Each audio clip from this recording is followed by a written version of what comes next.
ចានេះគឺជាគោយន្តមួយទឹកមកពីប្រទេសជប៉ុនជាក់ស្ដែងសម្រាប់គោយន្តមួយទឹកមកពីប្រទេសជប៉ុនគឺមានរូបរាងស្រដៀងគ្នាប៉ុន្តែ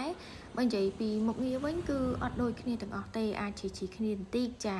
ទូយ៉ាងដូចជាគោយន្តមួយគ្រឿងដែលបងកំពុងតែថតបង្ហាញជាមួយបងនេះគឺមានម៉ាកយ៉ាន់ម៉ាកម្លាំង6សេសហើយសម្រាប់មួយគ្រឿងនេះវិញគឺជាវ៉ាន់ស្តុកថ្មីហើយតើតើនឹងមុខងារដែលអាចប្រើបានហ្នឹងគឺអាចប្រើបានច្រើនមកគួរសមចាដោយមុខងារទី1ហ្នឹងគឺសម្រាប់វាយដីបងអាចប្រើសម្រាប់ក្នុងការវាយដីតាមចំការបានហើយបងក៏អាចប្រើមុខងារលើករងពូនគល់ឬក៏បងអាចបន្ថែមជាកូនផាព្យួរមួយសម្រាប់ព្យួរដីតិចៗនៅតាមចំការក៏បានដែរចានិយាយទៅគឺដោយអ្នកលក់ជំរាបជូនអញ្ចឹងគឺមួយគ្រឿងនេះគឺយើងអាចប្រើបានប្រហែលជា4-5មុខដែរប៉ុន្តែនៅពេលបងទិញគឺបើសិនជាមុខងារណាមួយដែលបងអត់ត្រូវការប្រើទេគឺបងអត់ចាំបាច់យកទេចាព្រោះដោយសារតម្លៃអាស្រ័យទៅលើមុខងារដែលបងយកចាហើយសម្រាប់គោយន្តជប៉ុនគេធ្វើមកគឺនិយាយទៅមកស្រួលប្រើតែម្ដងដូចកន្លែងគប់អញ្ចឹងគឺគេមានកន្លែងគេសេរីចាបើកបាំងខ្ពស់ទាបដីចង់ជះត្រឹមណាចាមានរបាំងអីគឺថាមកស្អាតតែម្ដងបងយកទៅប្រើ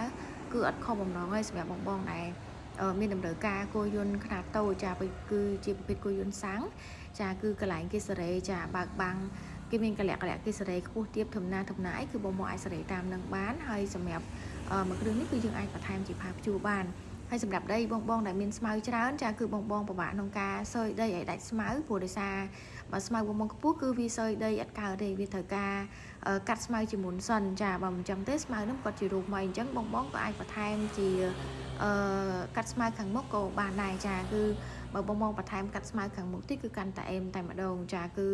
ដូចជំរាបជូនអញ្ចឹងគោយន្តមួយគ្រឿងនេះគឺយើងអាចប្រើបានច្រើនមុខងារចាអញ្ចឹងសម្រាប់បងដែលមានតម្រូវការប្រភេទគោយន្តសាំងប្រើបានច្រើនមុខងារបងអាចយកមកគ្រឿងនេះបានបងអាចធ្វើការកំងវិភ័យតុងមេងលីបានឬក៏បងអាចអញ្ជើញមកមើលដល់ទីតាំងផ្ទាល់បានសម្រាប់ទីតាំងគឺនៅតាមបណ្ដោយផ្លូវជាតិលេខ 6A នៅជិតស្ពានទី5អរគុណសម្រាប់ការតែងតែជួយ like share និង comment នៅរាល់វីដេអូរបស់តុងមេងលី